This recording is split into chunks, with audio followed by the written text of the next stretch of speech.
Jadi di antara mukjizat Quran itu kamalul bayinah. Kalau memberi penjelasan itu sempurna. Sehingga ulama mengatakan imanul muqallid, imannya orang-orang yang asal ikut kiai, asal ikut guru, asal ikut buku, itu mukhtalaf alaih. Bahkan saya sendiri cenderung mengatakan iman itu tidak diterima. Karena manusia dibekali akal, inginnya Allah itu dengan akal itu dia punya kepermanenan iman, apa? Punya kepermanenan apa? Iman, dan dengan itu dia imannya mujma' alaih, mesti diterima oleh Allah Subhanahu wa taala karena binnadzari shahih, dengan logika yang benar. Dan logika yang benar itu gampang sekali. Beberapa ulama tentu tahu sekali, bukan sekedar tahu sekali karena itu diajarkan Allah dan Rasul. Misalnya begini, kata Allah, saya kalau baca ayat-ayat ini itu sering nangis karena Allah yang Tuhan itu sebenarnya tidak butuh kita. Seorang lagi, Allah yang Tuhan itu tidak butuh kita, juga tidak butuh iman kita. Tapi Allah ingin hambanya itu berakal ya, karena agama itu liqaumi yaqilun, sehingga berpikirnya benar. Misalnya gini kata Allah, enggak apa-apa kamu menuhankan selain saya itu enggak apa-apa kata Allah. Enggak apa-apa Yesus kamu katakan Tuhan enggak apa-apa, kamu katakan batu Tuhan enggak apa-apa. Tapi tolong prosedur ya, prosedur atau persyaratan menjadi Tuhan itu kamu lengkapi, yaitu punya prestasi menciptakan langit dan bumi. Kalau tidak semua surun semen kata Allah, sementing urun gitu. Jadi sebetulnya itu kan rasional. Misalnya enggak apa-apa kamu merasa jadi presiden atau gubernur atau jadi wali atau jadi apa, yang penting prosedurnya dipenuhi. Itu kayak apa Allah baiknya pada kita. Sehingga saya berkali-kali, makanya menurut saya orang alim itu wajib memaklumatkan kalau dirinya alim, supaya jelas aturan mainnya. Yang dilarang Allah itu kan memaklumatkan alim kemudian ingin hadun nafsi, ingin salami template, dicucuk, dihormati, itu kriminal. Itu orang alim gendeng, gendeng sekali. Karena khasnya orang alim itu tentu cari ridhonya Allah, bukan ridhol khalqi, bukan ridhonya apa? Makhluk. Makhluk itu la syai', ada siapa-siapa. Dan kita harus baku seperti itu. Kenapa kalau orang alim enggak memaklumatkan kealimannya itu dikatakan salah? Karena fungsi orang alim adalah membawa bayinat, membawa ayat-ayat Allah, bukan kepentingan apa? Pribadi. Makanya Rasulullah nanti duka ngendikan idza zuharatil fitanu wal bid'u falyudhiril alim ilmahu wa illa fa'alaihi la'natullah wal malaikati wan nasi ajmain. Jika zaman akhir banyak bid'ah, banyak kebodohan, maka orang alim wajib menampakkan kealimannya. Jika tidak, maka dia mal'un, dilaknati langit dan bumi. Karena sebetulnya logika tentang Tuhan itu gampang sekali. Saya ulang lagi ya. Saya punya sekian contoh betapa tauhid itu mudah.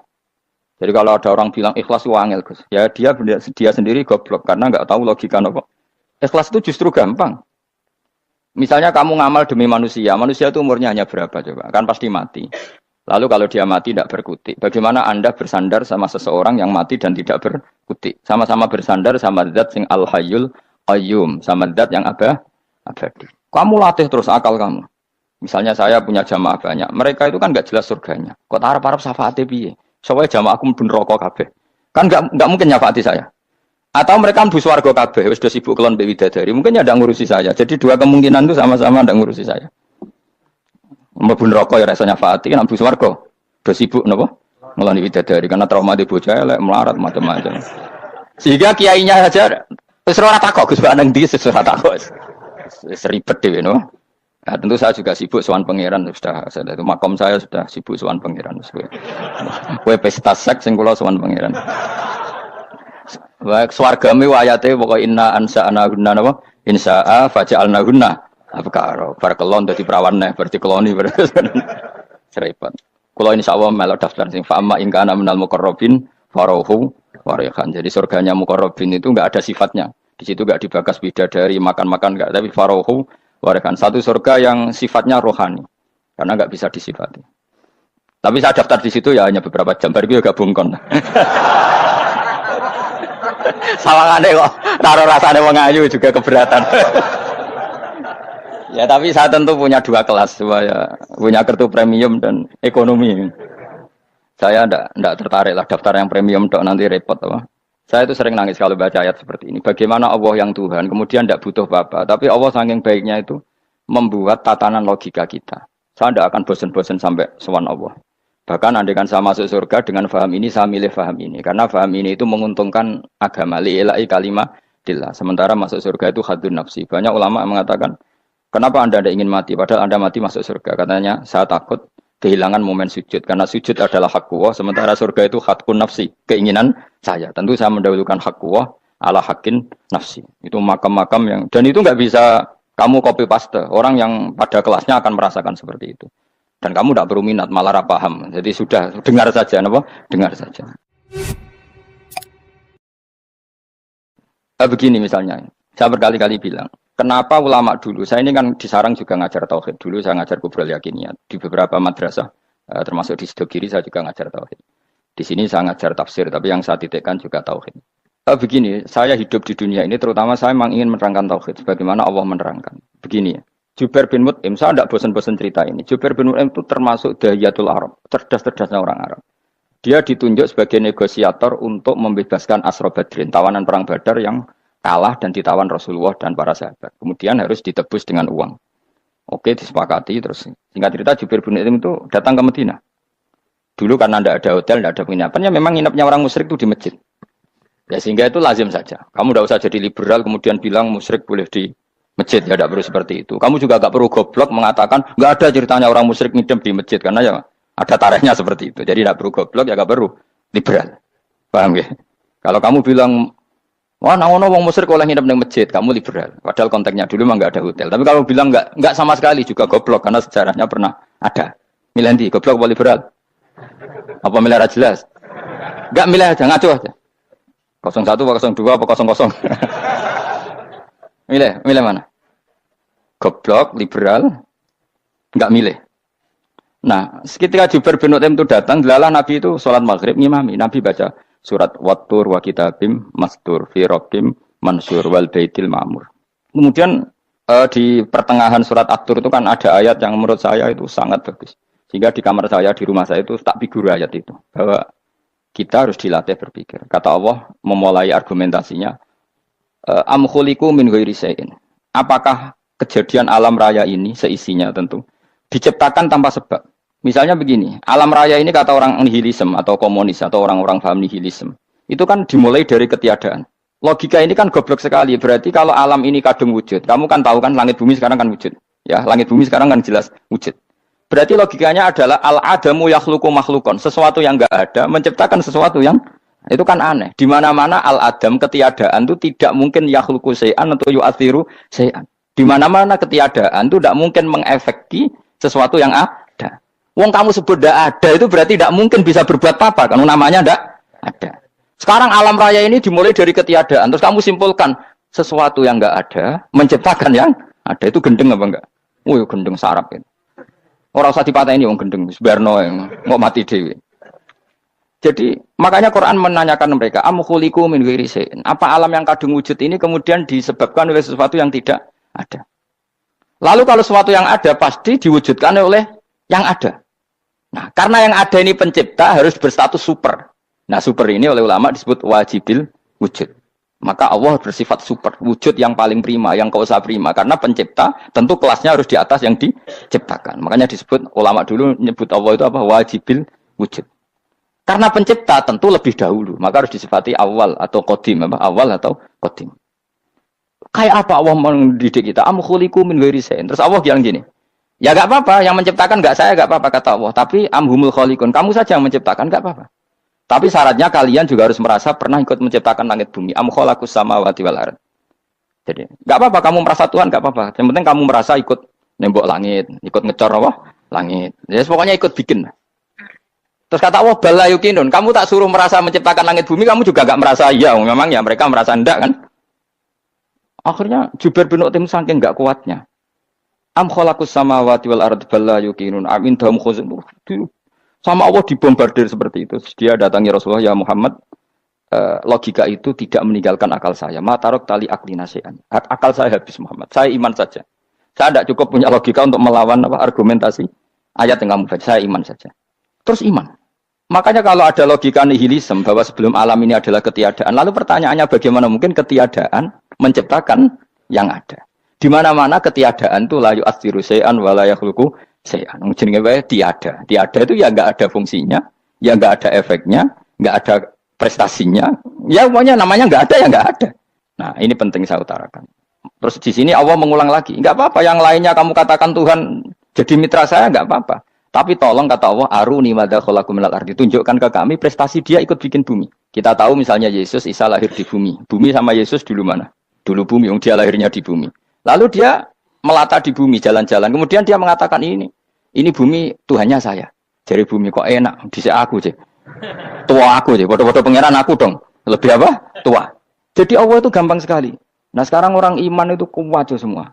Makanya ndak wali-wali. Imane mbek Allah taklid, njaluke aneh-aneh, njuk bojo ayu, sugih, jabatan. Bela Allah secara hujah aja enggak pernah, sudah minta. Makanya kita ini hidup di zaman yang saraf masal. Lho kula njaluk pangeran akeh-akeh kuwi, coba kamu bela Tuhan tuh pernah bela apa? Bela Tuhan tuh gampang dengan argumentasi al-hujjah yang supaya agama ini tamkin fil ard, benar-benar mapan dalam logika. Yaitu tadi di mana-mana yang namanya sebab itu amrun wujudiyun. Di mana-mana sebab itu sesuatunya harus wujud. Paling tidak kita sudah menolak nihilisme. Apa? Nah, nihilisme. Lah wujud karena wujud awal harus berstatus prima. Lah prima itu dalam bahasa ulama disebut wajibil wujud. Makanya ulama dulu ngelatih kita itu pertama Allah itu siapa? Zat sing wajibil wujud. Itu satu filosofi yang luar biasa. Nah, kemudian setelah itu ada setan-setan kecil yang nganggur, yang iseng. Nah itu nggak usah kamu perhatikan. Tinggal delok TV, ngopi, terus tinggal nyate kelata. Engko saya tamak pingsan dhewe. Syukur-syukur stres dhewe. Dugaan saya setan saya wis pingsan, kurang gizi. Karena memang setelah itu setan goda gini. Lalu sebelum Allah jangan-jangan ada wujud yang lain.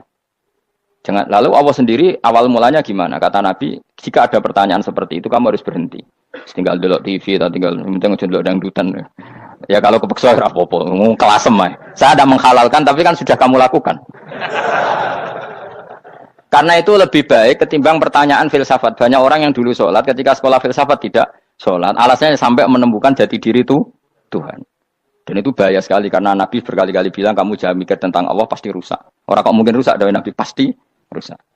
Nah cara menghentikan gimana? Karena setan ini makhluk, akal-akalannya gampang. Tadi tak warai. Saya sebagai ulama atau sebagai manusia atau sebagai orang awam atau sebagai siapa saja. Kadang ada pertanyaan seperti itu. Tak tinggal anggeling darmo, kan pusing setan. Ini kan ngenteni. Weh, ngenteni bar lo anggeling darmo. Bariku aku lesu mangan mie. Bar mangan mie waret turu. Kan dia ngenteni terus. Mau bikin was-was lagi. Ternyata saya sibuk kan enggak bisa masuk deh. Bangun tidur aku selali pertanyaan tadi. Dinteni. Nah, dia masuk lagi aku sibuk ngajak anak jalan-jalan. Jadi saya kalau jalan-jalan di pasar itu wis enteni santai wae. Itu memang resep dari Rasulullah. Jangan sampai orang terjebak filsafat yang sampai menanyakan eksistensi Tuhan. Dan dia tidak mau iman, tidak mau sholat, tidak mau puasa sampai menemukan Tuhan itu siapa. Itu jelas minas syaitonir rajim, itu perilaku setan. Makanya Rasulullah setiap ditanya sahabat gitu itu Nabi guyu-guyu. Dan guyunya Nabi itu kata Nabi, baguslah kalau kamu takut Tuhan kalah kata Nabi. Nabi gojok gitu. Maka ada ulama yang punya seni berargumentasi yaitu Imam Ghazali. Jika setan tanya kamu lalu sebelum Allah jangan-jangan ada wujud yang sebelum Allah. Kata Imam Ghazali, ya itu saja yang Tuhan. Yang Allah ini enggak jadi Tuhan. Ya berarti wujud sebelum Allah itu yang benar-benar Allah. Kalau kamu bayangkan lagi, jangan-jangan sebelum itu ada wujud lagi. Ya itu saja yang benar-benar Allah. Sehingga tetap Allah itu menang terus. Paham ya? Yang jelas jangan sampai didahului Adam. Karena kalau didahului Adam lebih ngeri lagi. Karena sesuatu yang enggak ada menciptakan yang ada. Itu lebih buruk lagi menurut akal. Menurut apa akal? Nah, daripada kamu nggak salim Imam Ghazali, tinggal saja ndelok tadi ndelok sinetron. Itu yang lucu aja. Tidak sing lucu-lucu. Ndelok apa? Mencari Tuhan. Pokoknya sing aneh-aneh, sing goblok-goblok, sing lucu-lucu, sing perane wong apa? Lha saya sering diprotes saya. Gus Salim jenengan kok sering ndelok sinetron sing ana dialog wong goblok-goblok. Wong goblok ku menarik cara kula. Apa ya? Cara pandang itu di luar dugaan saya karena kula berkali-kali lho kalah wong goblok. Jadi makanya ini tak cerita nih beberapa kali yang jari Gus Wak cerdas berkali-kali kalau ambil goblok. Ada seorang santri itu ingin dibelikan bapaknya itu sepeda motor. Bapaknya wong desa, senengane ngrumat sapi wedhus.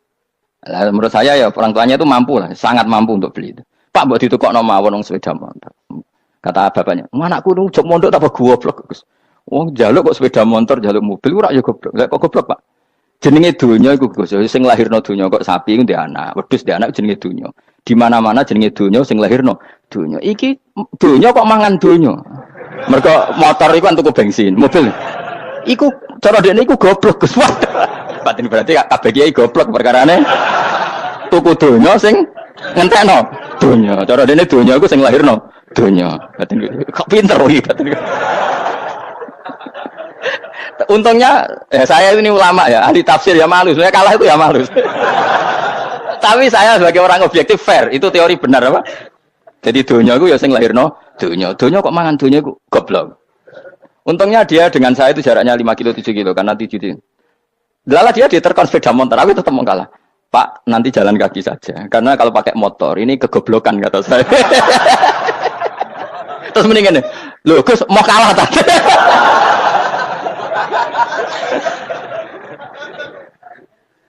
Wah kacau. Singkat cerita dia bersikeras, nggak mau beliin sepeda motor anaknya karena di mana-mana dunia itu sing lahir no dunia, nggak boleh dunia kok mangan. Ini satu kegoblokan yang agak ilmiah tadi.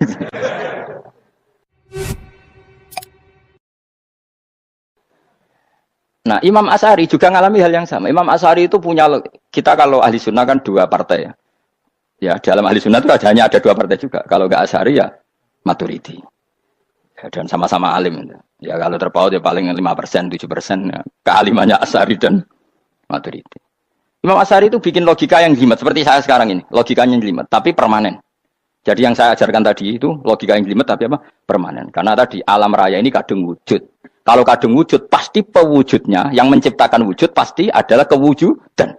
Karena al-adam la yu'athiru syai'an. Di mana-mana kenihilan tidak yu'athiru syai'an. Ya sepakat ya, gampang kan? Tentu wujud ini prima, disebut wajibil wujud. Lalu Imam Asy'ari itu bersikeras. Kalau imanul muqallid itu tidak diterima. Banyak keberatan ulama, tapi Nabi nyatanya yaktafi bi imanil arab al-khalina anin nadur. Nabi nyatanya mencukupkan imannya orang-orang Bedui yang mereka itu kayaknya tidak bisa mikir. Ya, Nabi yaktafi bi imanil Arab itu wong desa al-khalina anin nadur yang mereka itu tidak bisa apa? Berpikir. Ingat cerita Imam Asy'ari survei. Coba ayo kita tanya orang-orang kampung. Ternyata kegoblokan orang kampung itu ya ilmiah, masyhur itu. Imam Asy'ari saja harus belajar dari wong awam, wong goblok-goblok. Kita kok ingin ya Badawi bima araf tarubak. Kowe kok iman be Allah itu bima araf tarubak. Lalu kamu tahu Tuhan kamu atas nama apa? Dengan logika apa? Jawabnya enak ya. Al-ba'ratu tadullu 'alal ba'ir wa atharul aqdam yadullu 'alal masir. Angger ana tletong ya ana ontane. Angger ana bekas delamaane wong ya ana sing bar liwat. Jadi misalnya ada bekas teracak anjing, berarti anjing habis liwat. Ada bekas apa ular ya berarti ular harus liwat. Ada bekas teracak manusia ya berarti manusia habis liwat. La wa hadzal alam atharun min athari qudratillah. Alam iki bekas, mesti ana sing gawe. Jadi Mas Ari pinter juga, mesti logikane gak jelimet tapi memang angger ana tletong ana sapine. Ana teracake wong berarti ana sing bar liwat. Dia ngomong gampang wa asarul aqdam ya dulu alal masir. Nah, terus Imam Asy'ari habis itu ngendikan, ya sudahlah dengan logika apa saja. Meskipun ka nazari hadal arabi sebagaimana cara berpikir Bedui ini, sementing ada nazar. Apa ada nazar. Ya nazar apa saja. Misalnya orang ahli matematika mungkin bilang angka dimulai dari 1. 0 itu akal-akalane Khawarizm. Mergo ini kebingungan nulis 10. Tapi tetap angka itu dimulai dari 1. Kalau misalnya 1 untuk mecah kesulitan ya harus dimulai 0,1. Tidak bisa 0 tok. Jadi 0 dulu itu untuk mematahkan kalau jumlah itu tidak sampai 1.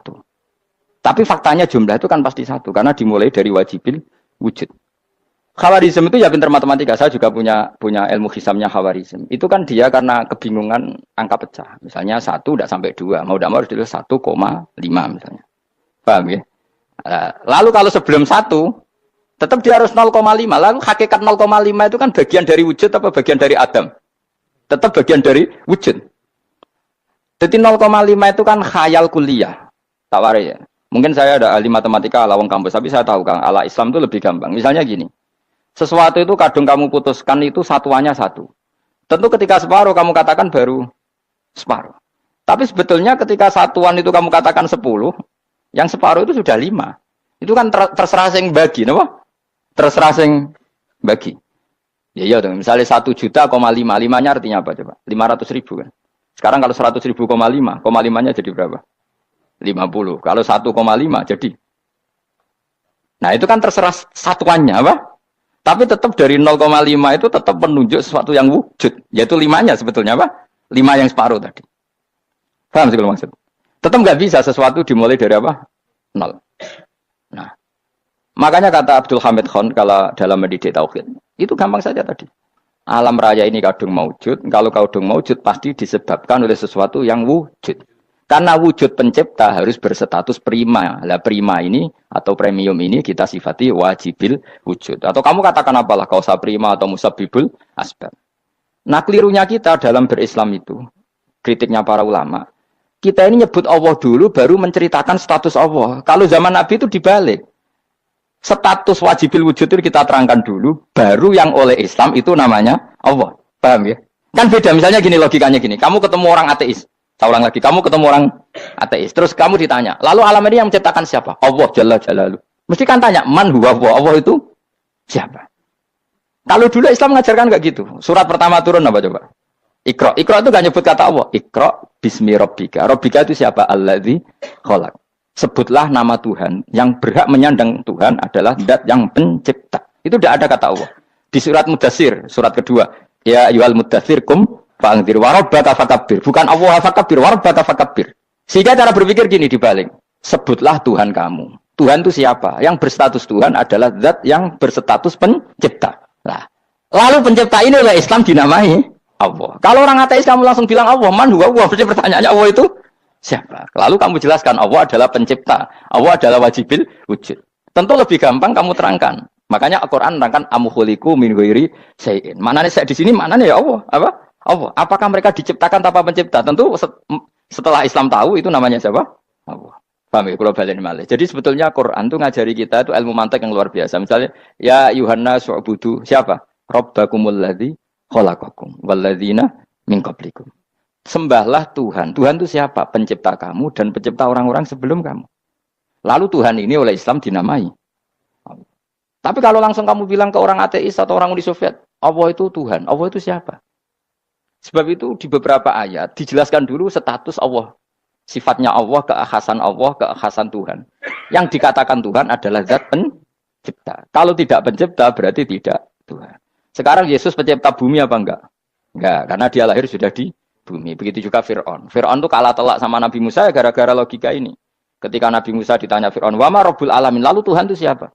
Kata Musa, "Rabbus samawati wal ardi." Yang menuhani langit dan bumi. Jadi Fir'aun, "Enggak, ma'alim tulakum min ilahin wa irisa." Jalan-jalan kemana-mana yang dikatakan Tuhan oleh masyarakat saya. Kurang ajar Fir'aun. Terus kata Musa, "Ya Tuhanku yang di langit." Terus manggil Haman Mesir, "Ya Haman ibn li sarhal ali abluhul asbab samawati fa'attali ila ilahi." Musa, "Haman, bikinan saya piramida yang tinggi. Aku akan lihat Tuhannya Musa. Ada enggak di sana?" Padahal misalnya munggah tenan pangeran ra iso didelok kan repot Nabi Musa. Wah, parah ya, nggak piramida nginceng pangeran teprak itu kan. Akhirnya Musa pakai logika. Ya sudah gini saja, Rabbukum wa rabbu abaikumul awwalin, yang menuhani nenek moyang kamu yang dulu-dulu. Oh itu langsung fabuhita Fir'aun. Fir'aun tuh kaget sekaget-kagetnya. Dan para penggawai Fir'aun sadar. Wah, kalau Fir'aun yang Tuhan, babanya tanpa Tuhan. Kan Tuhannya balita kan gitu kira-kira. Tuhannya balita. Tuhannya barulah. Itu kan jadi logika yang mematikan. Kalau Fir'aun Tuhan, berarti babanya dulu yang wujud itu tanpa Tuhan. Karena Tuhannya barulah. Ini ada Tuhan kok datang terlambat ini kan. Akhirnya para punggawanya Fir'aun iman, macam gendeng ya, Fir'aun itu gendeng. Itu pentingnya logika Rabbukum wa rabbu abaikumul awwalin. Nah sekarang orang tuh nggak belajar logika. Iman bi Allah orang mantep ning ati, cek iso diguncang setan, jalukane wis aneh-aneh. Jaluk swarga, jaluk gak mutu cara. Gak mutu. Makanya banyak wali kalau ditanya, kamu masuk surga sama sholat milih mana? Milih sholat. Kenapa milih sholat? Di surga itu demi hadun nafsi saya, poya saya. Tapi kalau saya sholat itu untuk hakku. Saya sebagai hamba, identitas kesejatian saya adalah menghamba. Soal nanti Allah bikin bonus surga silahkan. Maka sebenarnya masuk surga itu ada urutannya. Sebagai orang alim saya urutannya adalah berkampanye sesering-seringnya, membuat logika supaya orang mudah ke Allah dan Rasul. Makanya di Quran tuh gak ada orang disuruh masuk surga dulu itu. Ya Tuhan nafsul mutmainnah irji'i ila rabbiki. Kamu kembali ke Tuhan kamu dulu. Bahwa kamu makhluk yang butuh Tuhan. Fadkhuli fi ibadi. Kamu masuklah berstatus hamba dulu. Kesetatusan Anda sebagai hamba ini matangkan dulu. Bahwa saya ini hamba. Dibuktikan dengan suka sujud, suka ngamal, suka sedekah, suka tawadhu. Saya sebagai orang alim sebenarnya gak suka mulang. Karena takut. Nak kue pinter kok nyanyi aku, nak goblok sawangannya metodeku gagal. Kan dua-duanya ini merugikan saya sebetulnya. Saya ulang lagi ya. Nak pinter kayak nyanyi aku. Kan ya mungkin juga senajan rodok mokal mungkin. Sanggep ae rodok mungkin. Pemane nak sing ndik kan yo, biasanya hasud wong ndik. Mau itu sebenarnya rugi semua, tapi Allah yang memerintahkan hak wong alim kudu mulang. Perhitungan itu tak buang semua.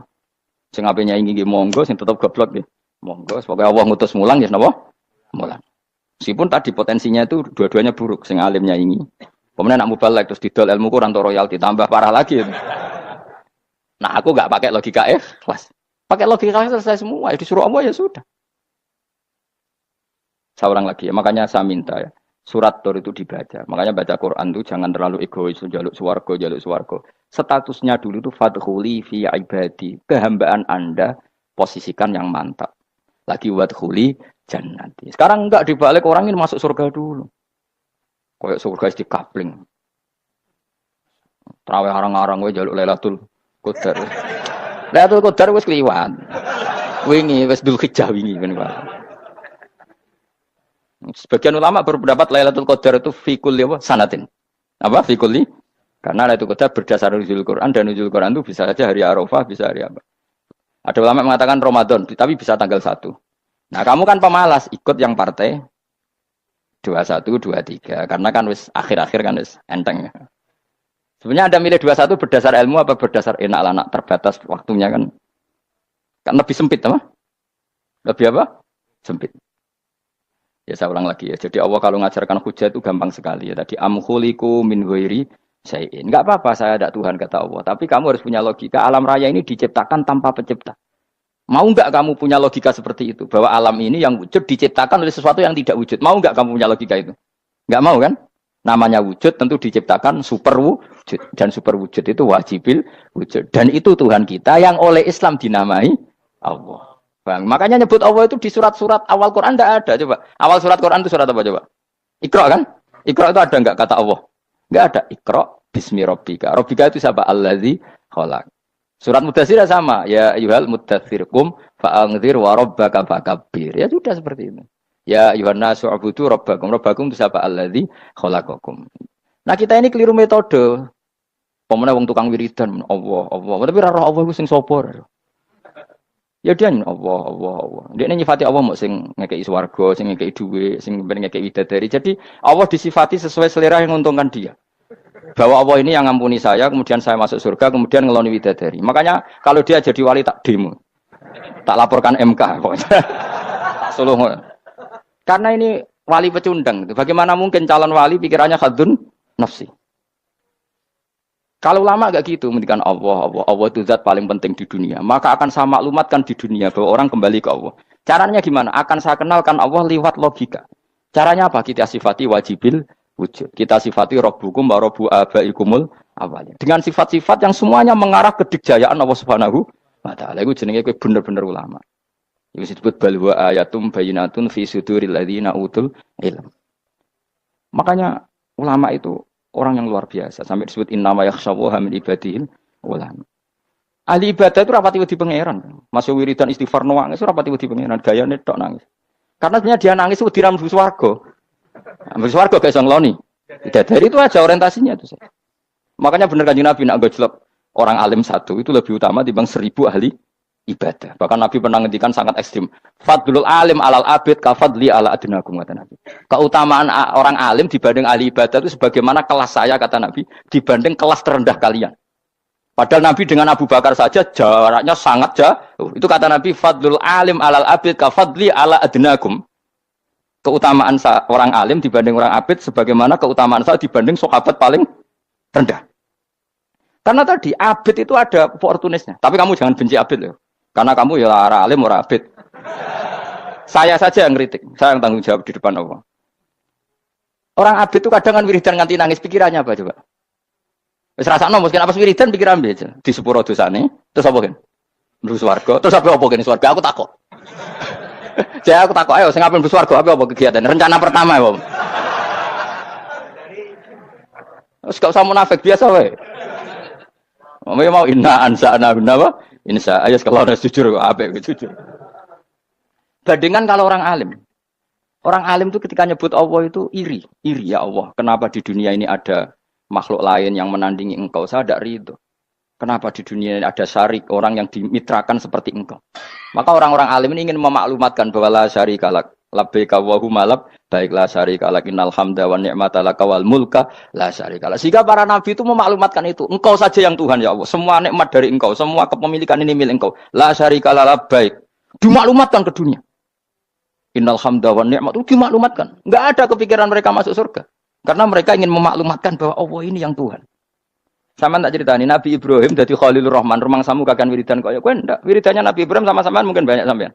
Karena sampean banyak kepentingan tadi. Wali-wali dulu kalau wiridan itu ndak sebanyak sampean ndak, tak jamin ndak. Pemene maca lelo kang 10.000 ndak biasa wiridannya. Tapi khosyahnya sama Allah luar biasa. Pertama Nabi Ibrahim diangkat jadi khullah. Khullah itu ya Khalilur Rahman itu. Itu dia wiridannya gini. Ya Allah, innahu la yahzununi alla ara ahadan fil ghairi ya'buduka. Alla ara ahadan fil ardi ya'buduka ghairi. Sama saya hafal tak ini. Memang saya hafalkan. Ya Allah, saya ini susah sekali. Kenapa zat sepenting engkau kemudian yang menyembah engkau hanya saya? Ini tidak fair. Makhluk yang enggak penting saja punya umat. Makhluk-makhluk yang enggak penting aja jadi pusat perhatian. Misalnya artis atau presiden atau gubernur atau tokoh top. Semuanya jadi presiden. Padahal semuanya itu makhluk yang enggak sepenting engkau. Ini zat yang sepenting engkau. Kemudian yang tahu kalau engkau penting hanya saya, ini tidak fair. Nangis dan. Nangis. Ini tidak fair. Innahu la yahzununi alla ara ahadan fil ardi ya'buduka ghairi. Saya ini susah Gusti. Susah sesusahnya. Zat sepenting engkau. Kemudian yang tahu kalau engkau penting itu hanya saya. Wah ini tidak fair. Loh, coba kalau orang mencintai sesuatu kan gitu. Misalnya kita bojo ayu. Kemudian wong liya kabeh darane elek. Mangkel ora? Mangkel gak? Kamu beli Alphard. Kamu kira itu mobil mewah. Kemudian orang nyejajarkan podo mek keri. Mangkel gak? Semua kenikmatan tuh kita nikmat karena itu diakui ya enggak? Wes gunane apa kayak di Alphard gawe ning Gunung Kidul. Terus wong darani ngono iku padha mek keri ambek kejamke mangkel ora kira-kira. Enggak penting mewahnya ini tetap butuhnya pengakuan. Coba misalnya kamu jadi presiden hidup di dunia orang sufi. Sing darane wong penting wong saleh ahli sujud ora kaku ati ke teko di Barnos. Karena itu dihormati situ hanya orang apa soleh. Kaku ati gak? Oh kaku ati kan. Atau kowe dadi artis top teko ning daerah Gunung Kidul wong desa-desa terus diundang lek. Oh mangkel kae. Le bayang dong.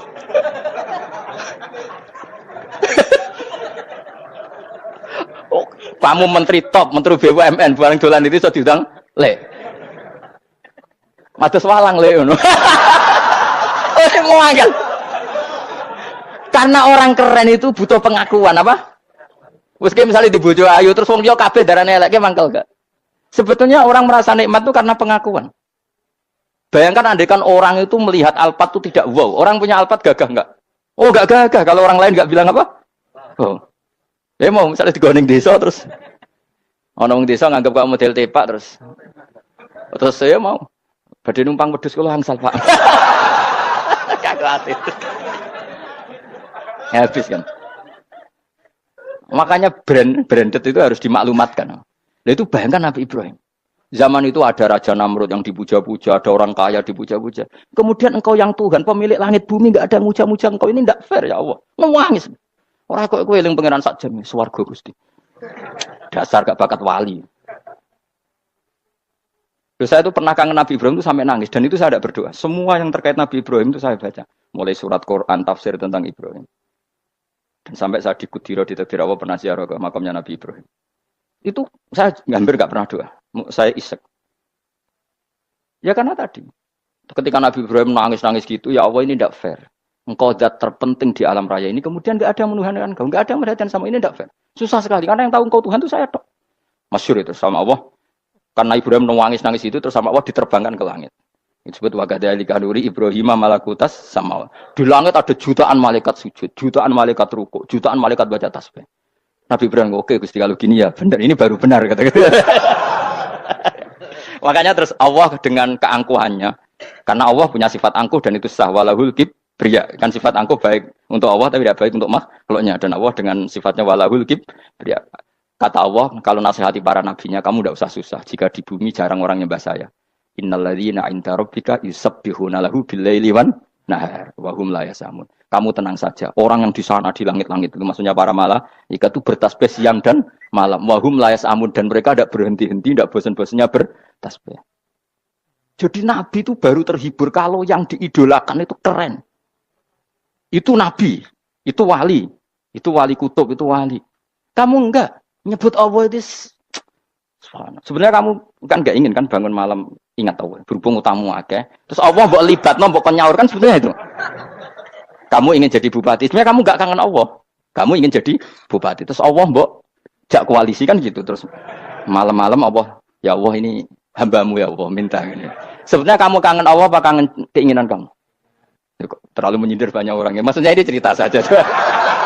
Ya sudah ini kayaknya kok banyak yang tersindir tapi ini kan ngaji. Yang ngaji itu harus naik kelas. Ya sudah tidak usah diteruskin kok banyak yang tersinggung. Ya sudah tidak usah diterusin. Walau akhidu mau mengalap sapa Allah anasa yang manusa bima kan perkara kasabu kang nglakoni sapa anas. Minal ma'asi sing pira-pira maksiat. Mataroka. Mongko ora ninggal sapa wa taala dzuriya ing atase ndhuwure artayil ardi minda batin saking kewan apa wae. Nasamaten tegese kewan tadubu kang melata punasama alih ing atase arat. Kalau saja Allah ingin merusak manusia karena dosa-dosanya, pasti tidak disisakan beberapa sesuatu yang jadi kebutuhan manusia, termasuk dabam, misalnya enggak ada hewan, enggak ada tanaman, enggak ada apa saja di bumi. Karena Allah ingin mengadab manusia. Tapi nyatanya di balik mereka maksiat tetap fasilitas kepentingan manusia ada. Karena sifat ghafurnya Allah, sifat rahmannya Allah. Walakin yu akhiru tetap ini ngakhirna sapa wa hum wong akeh ila ajalin temeka maring batas musamman kang wis ditentokno. Yaumil kiamat tegese dina kiamat. Fa idza jaa mongko nalikane teka apa ajaluhum ajale wong akeh fa inna wa mongko satuna wa ta'ala iku kana ana sapa wa bi ibadihi kan kawulan wa basiran dat sing mirsani. Fa ijazi mongko males sapa wa ing wong akeh ala amali ing atase ngamale wong akeh. Carane ngemalas Allah tentu profesional atau prosedural bi isabatil mukminin kelawan ganjar wong mukmin wa iqabil kafirin lan nyiksa wong kafir. Ya jadi Quran itu gunanya ya membuat logika yang benar supaya orang itu menghindari kesalahan. Jadi menakut-nakuti itu kalau nggak harus tentang neraka, takut dari kesalahan, takut dari kebodohan. Kan kita juga takut kan punya pemimpin yang salah, takut punya kasus, takut kepleset. Ketakutan tidak harus dari neraka. Makanya saya berkali-kali bilang, saya sering dulu dinasihati Mbah Mun, enak kepen alim, ojo sering mau tafsir, mari goblok dari Mbah Mun. Maksudnya mari goblok itu gini, mufassir itu manusia, kadang dia itu satu ayat umum, dia mendiktekan ke satu kasus, padahal kasusnya lebih umum. Makanya berkali-kali sama nani umpomong ini, contohnya ini, karena nanti itu mengikat. Misalnya gini ya, saya ulang lagi ya, dan gayamu kayak wong alim. Coba andekan kapasitas Anda itu RT, minta jadi presiden, itu ngelama apa doa? Tidak jawab saja, ngelama. Jatah kamu untuk azab, kok jaluk Lailatul Qadar, itu lama apa anda? Mestinya jalukmu orang untuk azab itu bagus. Paham ya? Banyak ulama diajak istisqa gak mau. Banyak itu lama. Ayo istisqa kita karena sudah lama gak hujan. Kata ulama tadi, jatah kita ini kena hujan batu dari langit. Gak hujan batu sudah bagus, gak usah minta. Ulama macam-macam. Rai-rai ini pantasnya untuk Lailatul Qadar untuk azab aja jawab. Orang untuk azab itu bagus. Ya, jadi dongane ya Allah. Ampun jenengan siksa la tu akhidna. La tu akhidna maknane njuk Lailatul Qadar pun ora disiksa. Ya makam kita itu masih Robbana la tu akhidna. Iku njuk supaya enggak disiksa innasina waqtuna kalau kita salah. Kowe kan enggak kalau. Wah sudah salah. Jadi donga innasina waqtuna sange apikane pangeran wae ditambahin kalau kita salah. Kalau kita kan sudah ada kalau lagi sudah. Sudah jelas salah berkali-kali lagi. Mbok wong diisin. Julak jaluk Lailatul Qadar gak diisin. Tapi oleh wong pangeran apian. Pangeran kan tapi misalnya pangeran ora aku luwe apian timbang aku. Jadi sowe disahno permintaan. Tapi gak dikabulno. Mau disahno tapi ora usah apa? Disahno iku iman jalin jeneng wong goblok piye meneh, macam-macam. Makanya doa paling fair itu ya Rabbana dzalamna anfusana wa lam taghfir lana wa tarhamna lanakunanna. Makom kita itu disepuro pangeran. Sing bener donga wong traweh-traweh lho ning Tuban ning Jogja wis bener apa innaka afuwun karim tuhibbul afwa fa'fu anna. Ora ana guru-guru kita donga ya Allah anilna lailatul qadar ya Allah ka ora sarahku kiye-kiye kita ana ngajarno ngono ya Allah innaka afuwun karim tuhibbul afwa fa'fu anna. Jenengan kandat sing kathah nyepurane lan seneng nyepuro impun jenengan sepuro. Iku wis bagus sudah. Bagus. Lailatul qadar gresuk ndelok srengenge. Terus ndelok angin. Angger daerah Gunung Kidul banter terus ana-ana. Boy wong tahu diri, maksud kula nggih tetep minta Lailatul Qadar tapi tahu diri. Misalnya suwe bar sedekah, poso bar salat 1000 rakaat terus utang si sahur, ambek togo-togo sing mbok dolimi jaluki sepuro. Pas kowe tenan mergo wis ngrasa ora dolim, nduk Lailatul Qadar. Tapi kira ngrasa ora dolim wis ujug sombong. Wong sombong ora berhak meraih. Lah terus piye Gus? Ora piye biasa wae, pokok biasa wae. Makom kita ora kena adab itu sudah luar biasa. Ora penuh adab piye. Wis ngene iki luar biasa, napa? Luar biasa. Mun nang ngandel kula, mesti ngene iki keadaan seperti ini terus. Soale dongane wae Rabbana la tu'akhidna bin nasina wa akhtana. Itu jadi itu sudah luar biasa. Nah, ini kan teruskan dawuh Mbah Mun ya. Misalnya Allah bilang gini, fattaku, maka takutlah kamu. Biasanya mufasir ditambahi minan nar, maka takutlah kamu masuk. Sebetulnya yang perlu dihindari dari kita, takut itu ya, takut salah, takut bodoh, takut terdolimi, takut mendolimi orang lain, takut hidup tidak ada gunanya. Tapi mufasir tentu milih yang populer, takutlah kamu dari api neraka. Coba misalnya gini, kita nanti masuk surga. Kemudian zaman di dunia kita tidak pernah berkampanye ya, atau berkontribusi untuk agama Allah. Cara saya itu izin. Kata Imam Malik, saya masuk surga. Kemudian orang yang mencintai saya masuk surga itu saya malu. Rasulullah juga gitu. Saya sebagai pemimpin umat, saya malu masuk surga. Dan satu dari umat saya masih masuk neraka. Jadi ulama dulu tuh ketakutannya bukan sekedar masuk neraka. Takut malu, takut bodoh, takut keliru, takut. Saya misalnya nanti masuk surga itu malu dengan saya tidak pernah ngajar tafsir Jalalain. Malu saya. Karena katanya Allah, hak kenapa pun buswargo? Terus di bonus warga. Tapi kalau pernah baca tafsir Jalalain kan anak keren nih. Keren artinya saya pernah mengkampanyakan Quran, pernah mengkhidmati Quran, pernah ngitmai kitab engkau ya Allah. Saya pernah ngitmai umatnya Rasulullah, yaitu sampean kabeh. Pernah mulang, pernah sowan. Lho saat tiap bulan sowan jenengan gak sopan tapi. Mulane kira usah bales sowan rono malah ganggu anak-anak. Kadang santri yo pidol, wis diulang cek sowan. Orang tuh kiai kalau sudah di rumah tuh milik keluarga biar fair. Bermulang cek assalamualaikum. Terus kiai ini kagok keluargane ku kapan? Boyo mikir bocah ora karo-karuan. Jadi seneng yo di ilmoni, napa seneng yo di ilmoni. Saya ulang lagi ya. Nah, kata yang ditafsir itu sering tidak mengikat. Makanya kata Mbah Mun, baca tafsir itu dikurangi. Maksudnya dikurangi itu bukan apa-apa. Maksudnya tadi, kalimat yang ditafsir itu tidak mengikat. Yang mengikat itu yang kalimat di Quran. Nah, kalimat Quran itu umum, napa? Misalnya gini, Allah kalau gini, ikdilu, kamu harus berbuat adil. Lalu adil itu misalnya mufasir menafsir, adil itu menyamakan di antara dua orang konflik. Misalnya di MK 01 dan 02 dianggap sama, itu namanya adil. Itu kan dawe mufasir. Atau misalnya gini, Allah bilang gini ke saya, hak kan ada di kiai sing adil. Terus adil ditafsiri orang, adil itu menyamakan sesama murid, haknya sama. Nah, tapi bisa saja adil itu di luar itu semua. Misalnya gini, ternyata adil menurut Allah gini, adil maknanya seimbang, apa? Adil itu maknanya apa? Seimbang. Lalu keseimbangan seorang hamba adalah dia ingat Allah lebih banyak. Karena ini bandul yang benar-benar nyata. Allah itu nikmatnya nyata. Sehingga ketika saya sebagai orang alim, ingat saya alim itu karena Allah. Dikasih ilmu Allah, dikasih cerdas Allah. Dikasih semuanya dari Allah. Sehingga saya itu tidak merasa kumuluhur pada kalian. Karena semua ini dari Allah. Kemudian Allah sendiri yang memerintahkan, kamu harus mengajar. Maka saya ada arep-arep salam templek sampeyan, penghormatan sampeyan, apresiasi sampeyan. Karena saya hubungannya hanya dengan Allah Subhanahu wa Ta'ala. Itu namanya adil. Meletakkan sesuatu proporsional. Itu juga adil namanya. Makanya seseorang itu nggak bisa dikatakan abid selagi belum tahu kalau ibadahnya minallah. Jadi misalnya ke ibadah tok. Ternyata kamu yakin itu ibadah kamu, amal kamu itu belum abid. Abid hakikat adalah alhamdulillah alladzi hadana li hada wa ma kunna linahtadiya laula anda tahu. Ketika kita sujud yakin ya Allah alhamdulillah jenengan menakdir saya sujud. Saya salat alhamdulillah engkau menakdir saya salat. Sehingga minallah dulu pikiran itu semua kebesaran kebenaran ini minallah dulu. Baru setelah minallah kita yakin billah. Setelah billah juga yakin ilawah. Misalnya gini ilawah itu. Setelah saya ngajar tafsir Jalalain, kepentingan saya satu. Hamba-hambanya Allah menjadi tambah mencintai Allah. Tidak mencintai saya, enggak penting sama mencintai saya. Makanya Imam Syafi'i tiap mengajar bilang begini. Waditu annal khalqa ta'allamu hadal ilma wala yahmadunani. Saya senang kalau kalian belajar fikih sama saya, tapi kamu enggak usah muji saya. Jadikan fikih ini alat taqarrub kamu kepada Allah. Itu namanya minallah wa ilallah. Itu adil. Tapi adil yang dijelaskan ulama beda-beda tadi. Ada mengatakan adil adalah proporsional antara murid, antara keluarga dan murid. Meskipun kamu senang mulang, jangan merantarkan keluarga. Itu udah adil. Itu kan versi, no? Maksudnya Mbah Mun, kamu jangan terjebak versi-versi dalam tafsir. Paham ya? Karena Allah hanya ngetikan i'dilu wa aqrabu. Paham ya? Tapi kan penjelasan adil ini orang versi. Paham ya? Ada yang nulis adil adalah meskipun mimpin masyarakat, ya ingat keluarga. Karena sing tukang wayo kan nafsirin adil adalah karena laki tidak cukup istri satu maka ayo kan yo repot kan.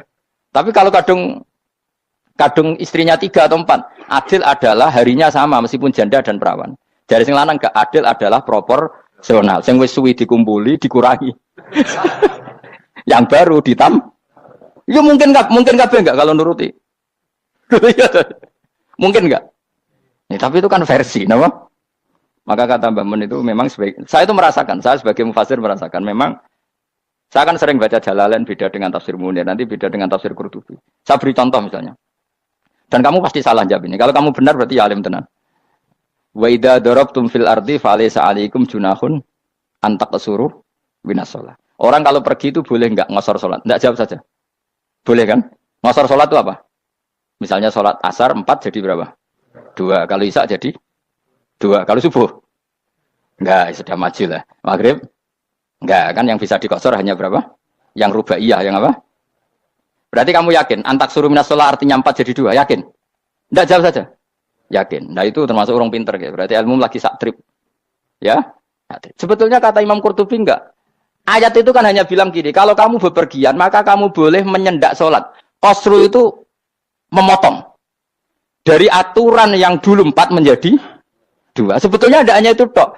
Aturan tidak boleh membawa najis menjadi boleh. Aturan harus tumak ninah menjadi tidak harus tumak ninah. Misalnya kamu sholat dalam keadaan perang, wajib tumak ninah apa boleh sambil lari-lari? Boleh sambil lari-lari. Boleh gak ketika perang kamu sholat sambil menghadap tidak ke kiblat? Boleh. Makanya antak suruh minas sholat maknanya apa? Jika kamu pergi, maka dalam konteks itu kan perang ya. Ayat itu memang konteksnya perang. In khiftum ayyaftinakumul ladzina kafar. Jika kamu dalam keadaan perang, maka boleh memangkas apa yang pernah wajib dalam aturan sholat. Paham ya? 4 menjadi 2. Keharusan menghadap kiblat menjadi tidak wajib. Membawa najis sholat sah enggak? Enggak kan? Tapi kalau dalam perang, kemudian pedang kamu ada najisnya, boleh dibawa enggak?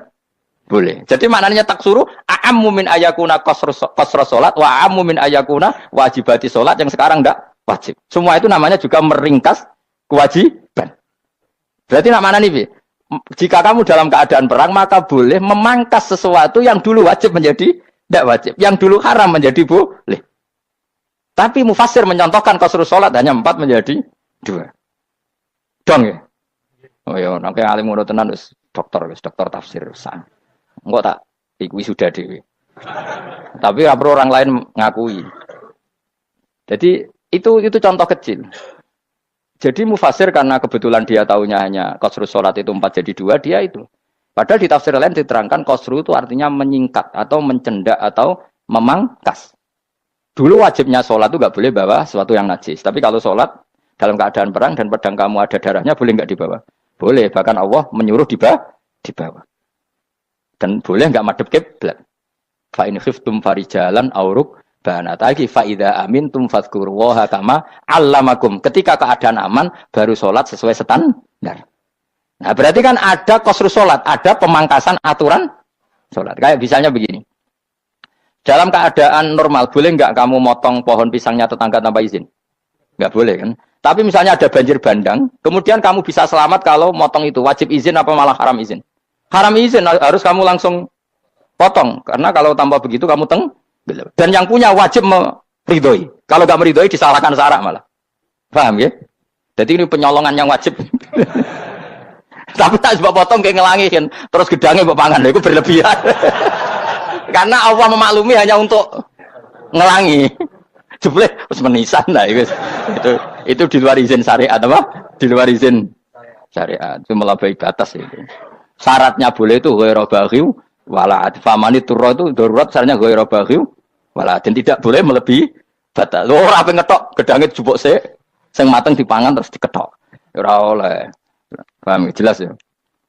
Makanya kalau ngaji tafsir ya saya kan berkali-kali ada makna di tafsir Imam Suyuti saya tambahi umpamanya ini. Maksudnya umpama itu supaya contoh itu tidak mengikat. Jadi yang disebut beliau itu satu dari sekian potensi ribuan contoh. Ya kayak tadi misalnya antak suruh minas sholah. Itu umumnya ulama membayangkan qasrus sholat yang 4 jadi 2. Padahal enggak, maknanya meringkas aturan dari wajib menjadi tidak wajib. Bahkan sebagian aturan itu dikatakan haram, tidak haram. Itu tadi misalnya bawa najis atau teman kamu mau dibaca orang kafir terus kamu bilang, "Hei hati-hati." Itu tidak batal kalau dalam sholat siddatil khauf. Paham ya? Jelas. Semaju lah. Malam terus likur. Lailatul Qadar. Wis gumen mbek wong-wong itu. Bingung ora ilmune wong-wong. Ma unzira abahum alam yung daru tegese ora den kei wedi sapa ngangge fi zamanil fatrah dalam zaman fatrah. Ya sama seperti ini. Orang tidak mendapat ingdar itu fi zamanil fatrah, zaman enggak ada rasul. Tentu tidak hanya itu tok. Ada rasul tapi orang itu jauh dari komunitas ulama. Itu juga termasuk orang yang tidak mengalami Engdar. Jadi tidak mengalami engdar bisa di zaman fatrah atau sudah ada rasul tapi dia jauh dari ulama atau dari komunitas Islam. Itu juga komunitas yang tidak mengalami engdar. Fahum mengkote wong akail kaum iku khafidun lali kabehane iman sing iman parustilan bener. Ya, contoh paling gampang itu nak dawuh yai mesti bener itu loh. Kalau kamu ngaji tafsir Jalalain ya Yuhannasu budu rabbakum. An-nasu biasanya tafsirkan kufaru Mekah, napa? Padahal di situ nas semua manusia apa kafir Mekah? Semua manusia. Cuma konteks dulu karena Nabi orang Mekah dan zaman itu yang diberi peringatan orang Mekah, Imam Suyuti bilang kufaru Mekah. Lah seperti itu kufaru Mekah mengikat apa enggak? Enggak kan? Enggak, karena yang dituruni Quran yo kafatal linnas. Tapi ya Yuhannasu di Jalalain sering ditulis apa? Kufaru Mekah. Nah, seperti itu tidak mengikat. Itu contoh saja, Pak. Contoh saja dalam konteks zaman itu. Paham ya? Jadi banyak, makanya tafsir itu sebenarnya agak ngikat. Ya tapi yang ngomong gitu harus orang alim. Kalau kamu yang ngomong malah kacau. Kemudian ngomong sombong. Maksudnya kan manusia, saya juga manusia. Ngapain saya harus ikut? Ya sarap itu. Itu ora wis sombong saraf, no? Wis sombong saraf. Lakot hakko teman-teman fahum, lakot hakko teman-teman nyata pal kaulu apa titah, wajibat itu wajib mana nyata ala aksarihim, yang atas yang akeh bil adab. Lakot hakko teman-teman dadi nyata pal kaulu apa titah anane adab, wajibat itu wajib apa adab ala aksarihim bil adab, fahum mengkote wong akeh layu minu ora iman sapa akeh, il aksaru tegese uta akeh wong ora iman, zaman niku Mas. Ya maksudnya zaman niku, tapi jengben nggih mboten ngerti. Tapi yang mungkin batu Isa itu semua orang iman, tapi ya banyak yang setelah iman itu tidak bermanfaat lagi karena wis napa matahari terbit dari napa barat khina la yanfa'u nafsan imanuha lam takun amanat min qabl inna saat temen ingsun ujalna ga ingsun fi anaqihim ing dalem gulu-gulune wong akeh tak gawe aghlalan ing blenggu bi ayu doma gambar bi antu doma gambar sento dewi kumpulno ilaha maring anak apa di tangan di anal gala karon saat meneh wil iku yajma'u iso ngumpulno wil al yada ing tangan kal unuk maring geger maring napa gulu-guri lho jenenge unuk wong Arab nak darani kene ku unuk nak darani kene ku nakher.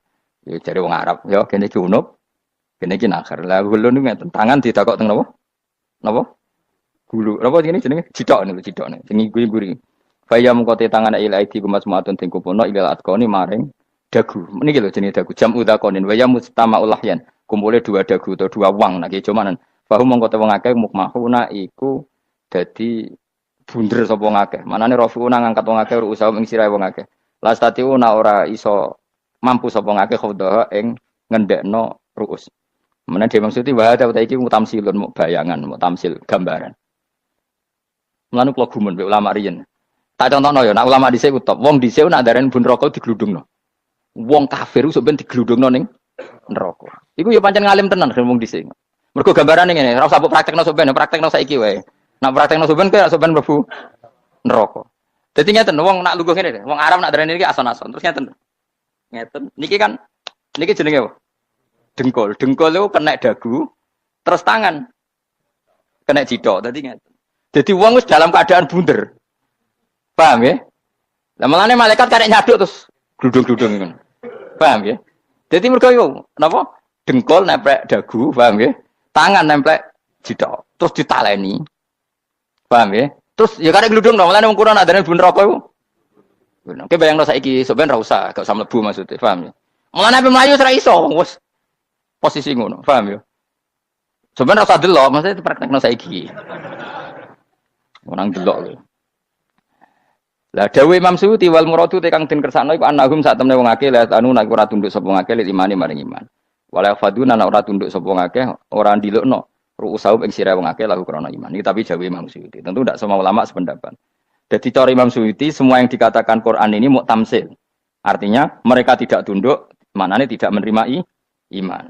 Ya, tapi itu cara Imam Suyuti. Ulama lain yang mengatakan tidak. Memang orang kafir ketika masuk neraka dalam keadaan seperti itu dan digeludung. Ya tidak apa-apa sama-sama benar. Ya sama-sama benar karena ya Quran itu milik bareng, ya. Milik bersama. Jadi apa ya? Kan banyak kalimat kayak tadi mengkosor solat, meringkas solat. 4 jadi 2 yang meringkas, paham ya? Dari aturan ketat menjadi agak longgar juga meringkas. Jadi semuanya namanya memotong apa? Memotong dari 4 menjadi 2 yang memotong, paham ya? Dari aturan wajib menjadi tidak wajib juga memotong. Nah, itu kan sama-sama benar. Lihat nanti konteksnya. Wajah analan gawe sapa ingsun mimpeni aitim sanging ngarepe wong akeh sadan ing tutup. Min khalfim sanging gurine wong akeh sadan ing tutup. Fathisin sadan wa dhamiha lan dhumai sin sudan fil maudi ing panggonan loro. Faksena mongko ngekeki gelap ingsun ing wong akeh fa mongko te wong akeh lagi sirun rane ngali sapa wong akeh. Tamsilun iki ya contone aidon disat diturukil iman maring ketutupe dalan iman alih ngatasi kufar. Nah, cara maksud kabeh iki mau tamsil. Dadi ngene. Dari depan kami kasih tutup, dari belakang kami kasih tutup, kemudian mereka saya kasih kegelapan. Maka mereka tidak tahu. Mananya apa? Dari arah depan yang mereka enggak ngerti pentingnya iman, dari arah belakang yang mereka tidak ngerti pentingnya iman, maka mereka buta, artinya tidak iman. Itu dari Imam Suyuti. Tamsilun aidoni hanya perumpamaan lisat diturukil iman, yaitu tertutupnya jalan-jalan iman.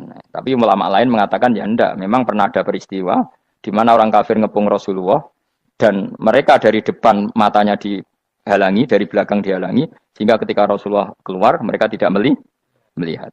Itu ya nyata ya. Jadi makanya ngaji ya. Jadi ben keren. Oh ini ada sekian tafsir. Terus gue ngomong kan kayak wong alim keren. Nah takoi kata siapa? Ono rekamane. Tapi yang ora ngaji dhewe. Nah takoi kata siapa? Ada rekamannya. Lah nek aku takoi ada kata siapa Gus? Tak dudono kitabe. Lah aku dudono rekaman. Iku apik zaman akhir wis maju. Soale sing rido kan. Enak kok Kang jadi orang alim gue enak. Nanti itu jadi orang alim ya rugi. Tadi nanti kan gitu. Abdul Qadir masuk surga. Entah ini gelombang kedua dan para penggemarnya. Jadi akhirnya sing alim tenan yang buswarga, sing kedua dan para penggemarnya. Gue rasa alim Kang, cukup penggemar. Jadi aku sebenarnya rugi kan. Gus Pak masuk surga kedua dan para penggemar. Waduh. Terus jebule padha ae. Itu saking rahmane Allah. Kenapa? Kan masyhur itu hadis itu. Rasulullah itu ada sahabat nangis, enggak bisa tidur nangis. Berhari-hari enggak bisa tidur nangis. Hanya karena ingin punya satu pertanyaan. Lama-lama ketemu Nabi, ya Rasulullah saya sudah berhari-hari enggak bisa tidur, ingin menanyakan ini tapi tidak berani. Coba kamu tanya saja. Ya Rasulullah, saya ini kalau mati, engkau kan suatu saat dipanggil Allah. Saya tidak ketemu engkau. Makanya mumpung sekarang saya tak melihat wajah engkau sekuat-kuatnya, sepuas-puasnya. Kata Nabi ya. Terus, kenapa? Ya kalau engkau di surga, saya di neraka kan enggak ketemu lagi. Atau kalaupun kau di surga kan kelasnya beda, kan tidak ketemu lagi. Jadi kemungkinan dua-duanya itu tidak ketemu. Kata. Karena tadi bisa saja, ya, artinya Nabi karuan di surga, saya di neraka tidak ketemu. Atau engkau di surga, saya di surga pun beda kelas, ya enggak ketemu. Terus kata Nabi, tidak begitu aturan mainnya. Almar'u ma'aman ahabba. Orang itu sesuai yang dia orang bersama orang yang dicintai. Jadi ya saya harus ikhlas kalau kamu saingi nanti. Ya, takdir no. Wasawana ni podo kali ngatasi wong akeh angger tau tau ngekek peringatan sira gumeng wong akeh tahqiqil hamzatain angger ta. Wa ibdali saniyati alifan angger ta humata sili ala nasil hamzah wa itu khali alifan wa pun alif binal musahalan dan hamzah sing ditasil wa ukhra lan ya wa tarqi lan tinggal itu khali. Amlam tungzirhum wong ra wis bakat kafir mbok elingno cek ra mbok elingno tetep la yu'minun ora gelem iman. Lah sing iman iku sapa inama tungziru mestine ngelingno sira. Maksude yan fa'u tegese manfaat apa ing daruka peringatan sira. Peringatanmu manfaat man ing wong ittaba kang anut sapa man atikra ing Quran il-Quran tegese Quran. Wa khasyalan wedi sapa man ar-Rahman ing awase Rahman bil ghaibi padahal ora roh pangeran. Ya khofa tegese wedi sapa wong ing Allah, toh walam yara ora ningali sapa wong ing Allah. Nane bil ghaibi itu apa? Takut Allah dalam keadaan toh dia tidak melihat Allah lang. Mereka tak tafsiri bil ghaibi barang gaib ning Indonesia terjemahannya hantu. Melihat alam gaib itu maknanya apa dalam bahasa Indonesia? Hantu. Maknanya bil ghaibi rata terjemah apa? Ya namanya ini wa khasyalan wedi sapa wong ar-Rahman ing wasirman bil ghaibi padahal dene ora roh langsung. Ya ora usah diterjemah ya. Terjemah dadi apa? Barang gaib malah repot. Fa basiruhum mongko ngekeki berita gembira sira ing iman bimaghfiratin kelawan pengempuranan wa ajrin dan ganjaran karimin kang terhormat. Orang yang seperti itu yang ngikuti Quran dan takut Allah itu layak mendapat maghfirah wa ajrin karim wa ta'ala jur karim wal jannatu swarga. Inna satamna ingsun wa nahnu ya ingsun iku nuhyi uripna ingsun al mauta ing wong sing mati libasi krana pas. Wa natubulan nulis ingsun fil lauhil mahfuz ma ing apa wae kodamu kang nglakoni sapa ngake fi hayatihim. Di lauh mahfuz apa yang pernah kamu lakukan ditulis min khairin kaapian wasari dan kaelean liujazau supaya diwales sapa ngake alih ing atase iki. Wa atharahum lan yo tak tulis bekas-bekas kelakuanem. Matek saya perkara ustunta kang digawe sunah apa bima badam sak usum ngake. Jadi perilaku kamu ditulis setelah kamu mati ya masih ditulis yaitu bekas-bekas sunnah kamu yang pernah kamu lakukan. Jadi misalnya kayak kok penemu judi, selama ada orang judi ya kamu dapat, paham ya? Paham ya? Loro gak ya? Makanya ulama ngendikan dulu tubalil amwat, tubaliman mata wa matat ma'ahu dunubu. Bejo wong mati, kemudian dosa-dosanya melok mati pisan. Maknanya dia mati dalam keadaan tidak pernah melahirkan sunnah keburukan, paham ya? Tapi bejo wong sing mati, kemudian dia meninggalkan sunnah kebaikan yang diikuti terus. Kok sampean ini lo bener? Gak paham jalan lah, nggak jalan nggak turun ngaji. Sehingga sebenarnya anak gak paham lah ya gue. Lo kok gue jalan cung disek bapak paham lah ya gue. Itu sudah bagus. Apa? Bagus. Berarti pokoknya anut anak ya anut. Pokoknya keren, pokoknya keren sama itu keren. Jadi nanti sebenarnya anak tuku jalan tak kok pak. Kok tuku jalan disek bapak aku ning lemari iki ono jalan. Lah tapi disek bapak paham yo ora ya paham bodoh. Wes stop, stop. Jelas ya gitu anak tubuh mangkot damu wa atharoh. Makanya sisa-sisa amal kita, bekas-bekas amal kita semuanya adalah ditulis sampai Allah Subhanahu wa taala. Mulane kula kepengin jenengan nate syukuran, pisan-pisan nate syukuran. Pertama anak kita bisa sholat. Guling-gilingan banyak orang syukuran perkara ulang tahun. Kenapa pertama anak kita bisa sholat, kita tidak pernah apa? Syukuran. Padahal sholat itu yang menjadi identitas anak kita, kehambaannya ila yaumil qiyamah. Mbok ya orang itu gitu. Sehingga nanti anak kita tuh senang sekali. Itu saya itu kalau agak marah, itu anak saya yang paling kecil, baru umur 6 tahun. Itu tahu-tahu bilang, "Pak, saya sudah sholat." Karena dia tahu, saya itu paling terhibur kalau ada berita sudah sholat. Jadi itu penting supaya orang itu tahu orientasinya bapak itu sholat. Jadi jangan sampai terus anak kita kalau ulang tahun syukuran, tapi pas sholat kita dingin-dingin saja. Lama-lama anak kita berperasaan sholat itu tidak penting. Buktinya apresiasi bapak biasa saja. Itu contoh kecil. Sehingga nanti tertanam. Anak kamu tertanam, nanti cucu kamu tertanam. Jadi itu namanya asar apa? Asar. Jadi harus seperti itu. Jadi ya itu namanya asar. Makanya Nabi Ibrahim nggak berani minta uang sama Allah.